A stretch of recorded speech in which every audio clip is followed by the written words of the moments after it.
अनुराग तिवारी जी, लखनऊ से। राधे राधे महाराज जी, आपके चरणों में कोटि कोटि प्रणाम। महाराज जी, हम जीवन में पूर्ण सफलता कैसे प्राप्त करें? अरे जिंदगी का ही भरोसा नहीं, शाम तक जियोगे कि नहीं जियोगे, क्या ज्ञान की बात है। लाइफ में बहुत ऊंचे कहाँ जाओगे, पटक दिए जाओगे ऊंचे से। जहां भी ऊंचे चढ़ोगे पटक दिए जाओगे। माया का काम ऊंचे से नीचे पटकना। छोटे बन जाओ, कभी नहीं पटके जाओगे। भजन से क्या होता है जानते हो? छोटा बना जाता है।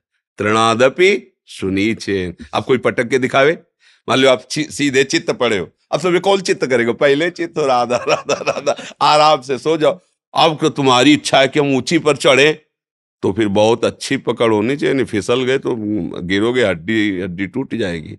ये ऊंचाई की चाह ही मतलब उसको नष्ट कर देती है। और दैन्य होकर भगवान का भजन करते रहो, वो जहां पहुंचा देंगे वहां से गिरने का चांस नहीं होगा। समझ रहे हो ना? हाँ, यही तो माया का खेल है। वो सबसे बड़ा बनना चाहता है, हर क्षेत्र में बड़ा बनना चाहता है। ये दोष भी नहीं, क्योंकि बहुत बड़े का बच्चा है ना, बड़े का भगवान का बच्चा है ना, तो भगवान सबसे बड़े है ना, वो सबसे बड़ा बनना चाहता है। पर इस मार्ग में बड़ा बना जाता है सबसे छोटे बन के। जो जितना छोटा बन गया उतना ही बड़ा बन गया। मतलब सच्ची बात समझो। आप अपने को छोटा समझकर अपने को सबसे, तो आप देखोगे सबके पूज्य बन जाओगे।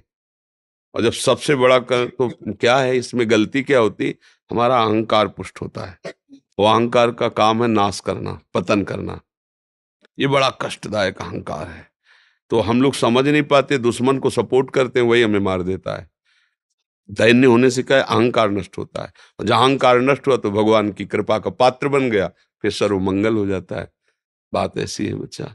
भगवान से ये प्रार्थना करो कि आप जैसा भी बनाओ, जो भी बनाओ, आप अपना बना लो। सबसे बड़ा पद है भगवान का दासत्व। हम किसके हैं? भगवान के हैं। तो माया किनके? भगवान के। तो जो अंग रक्षक खड़े होते हैं वो सब चेक वाले खड़े होते हैं। सरकारी तो है ना, और सरकारी बिल्ला लगा हो, वो सलूट मारेगा। चेकिंग की जरूरत नहीं है। उसके साथ जो उसकी भी चेकिंग की जरूरत नहीं। वो एक, बस इतना कहने की जरूरत है। ये बात है। हाँ, पर उसका जहां जिससे मिलने जा रहा है, अंगरक्षक को पता है कि हाँ बहुत मिलता जुलता बैठता है, तब कहने मात्र से नहीं होगा। ऐसे ही जब आप भगवान से मिलते जुलते हो तो माया फिर चेकिंग बंद कर देगी। आप फिर आप जिनको चाहो ले जा सकते हो। संत जनों के पास जो जुड़ते हैं ना, संत जन डिब्बा हैं। अगर कनेक्शन हटा दो तो डिब्बा चलेगा क्या? इंजन है आचार्य भगवान। पर इंजन में इतने लोग नहीं पार होते जितने डिब्बा में पार हो जाते हैं। इंजन में दो चार लोग बैठते होंगे और डिब्बा में सैकड़ों बैठते हैं, और पावर डिब्बा में बिल्कुल कुछ नहीं है। अगर कनेक्शन इंजन से कर तो वही खड़ा रहेगा, नहीं खड़ा रहे। लेकिन इंजन से ज्यादा लोगों को वो यात्रा तय कराता है डिब्बा। और डिब्बा का प्रधान कार्य क्या होता है? इंजन से कनेक्शन बनाए रखना। इंजन है भगवान और हम सब है डिब्बा, है ना। और जब उनसे कनेक्शन है तो पार हो गए।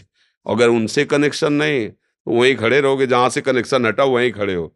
तो अब हम लोग लौकिक उन्नति की तरफ दृष्टि रखते हैं।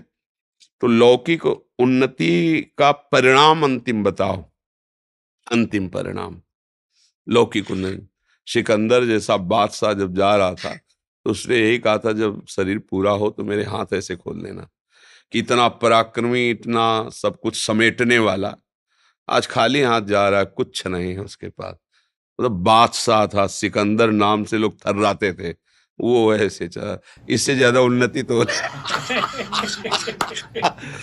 रावण जब चलता था ना तो धरती कांपती थी। चलत दसानल डोलत अवली। और उसकी खोपड़ियों में जैसे फुटबॉल में लात मारा जाता ना, बंदर ऐसे लात मारते थे। तब मंदोदरी जी ने कहा, राम विमुख अस हाल तुम्हारा, रहा न कोकुल रोवन। तेरी छाती पे बैठ के आंसू गिराने वाला नहीं रह गया कोई। क्यों ऐसा हाल तेरा? इसलिए हुआ कि तू भगवान से विमुख था। तो भगवान से विमुख होने पर तो कोई भी उन्नति, उसका परिणाम क्या है? अगर हम भगवान के हैं तो हमारी बहुत बड़ी उन्नति क्या है? ये जीवन जैसे बने वैसे कटेगा, लेकिन अंत में हम भगवान के पास जाएंगे, अपने प्रभु से मिलेंगे, हमारा जन्म मरण छूट जाएगा, सदा सदा के लिए परमानंद में। और इसी जन्म में उसका लाभ देखने को मिलता है। एक बेपरवाही आती है, एक मस्ती आती है, एक भरोसा होता है। बहुत बड़े भगवान हमारे साथ है ना, उनका हम नाम जप करते हैं, उनके भरोसे पे हैं। और आज तक भगवान ने कभी किसी का भरोसा नहीं तोड़ा। आश्चर्य में उसके जीवन में घटनाएं घटने लगती जो भगवान का भरोसा कर लेता है। एक बार भाई जी महाराज गीता वाटिका में थे, तो तत्काल एक तार आया, गांधी जी के परिकर के, उनके भतीजे आज सब, वो गोरखपुर से निकल रहे थे, वो भूखे थे। तो उन्होंने भाई जी को तार से सूचना दी कि कुछ ही समय में हम स्टेशन पर पहुंचने वाले हैं, यदि हमारी भोजन व्यवस्था हो जाए तो हम मतलब अच्छा हो। भाई जी के पास तार पे भाई जी ने कहा कि 2500 लोगों का भोजन तत्काल, और भाई जी बड़े अकिंचन भाव से रहते थे, कैसे हो सकता, मतलब कैसे हो सकता है, तुरंत कोई ऐसा तो नहीं जादू करे। तो उनका जिनके भरोसे उन्होंने तार भेजा वही व्यवस्था करेंगे। चर्चा हो रही थी कि एक खड़खड़ा में सब बड़े बड़े पात्रों में खीर पुआ और सब लदा हुआ आया। बोले भाई जी, किसी का नाम लिया सेठ का, उनके आज संत सेवा थी तो उनका पहले गीता वाटिका भेजो। तो पहले पहले ये सब आया है। बोले कितने आदमियों का है? बोले कि लगभग 50 आदमियों का है। बोले यही खड़खड़ ले चलो, स्टेशन ले चलो। वो उतरे बाद में भोजल वहां पहले पहुंच गया। ये क्या है? भगवान का भरोसा। उधर से मांग आ रही हो, इधर से वो भेज रहे हैं, अपने निमित्त मात्र हैं।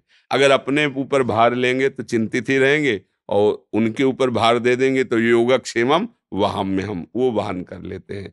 इसलिए मुझे लगता है कि उन्नति इसी में है कि हम भगवान के चरणों का आश्रय लेकर उनके भरोसे से होकर जो भी कार्य करें, पढ़ाई लिखाई नौकरी व्यापार, उसमें अगर हम सफल होते हैं तो श्री जी की जय हो, और उसमें हम फेल हो जाते हैं तो श्री जी की जो कोई मंगल विधान होगा प्रभु का, ऐसी भावना से भक्त चलता है, वो विजय को ही प्राप्त होता है, परिणाम उसका विजय ही होती है।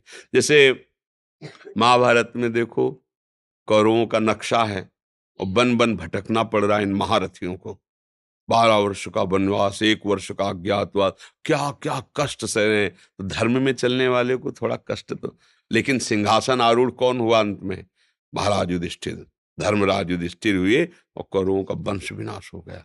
तो अगर हम धर्म से चले तो वास्तविक उन्नति मिलेगी। थोड़ा कष्ट तो हो सकता है, वो भी हमारे पाप हैं, उनका नाश हो रहा है इसलिए। ऐसा नहीं कि भगवान दे रहे हैं, नहीं नहीं नहीं, वो हमारे पूर्व के किए हुए पाप है, उनका क्षय हो जाएगा।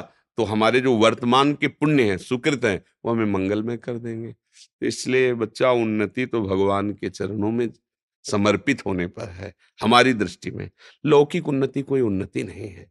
यदि भगवान से सत्यता में हमारा जुड़ाव हो गया है तो कोई जाने न जाने, विश्वात्मा भगवान तो जान रहे हैं ना। अगर भगवान से संबंध नहीं, संसार सब जान रहा है, तो इसकी ऐसी दशा है, ये 1 मिनट सिंहासन में रख के आपको पूजेगा, दूसरे मिनट नाली में फेंक देगा। संसार का स्वरूप है? उसकी तो दृष्टि है नहीं, वो जैसा सुनता है, जैसा देखता है, वैसे ही करता है। तो वास्तविक है कि हम भगवान की शरण में वो उन्नति जब देंगे, वो स्थायी होगी। तो हमें लगता है भगवान का भजन ही सबसे बड़ी उन्नति है।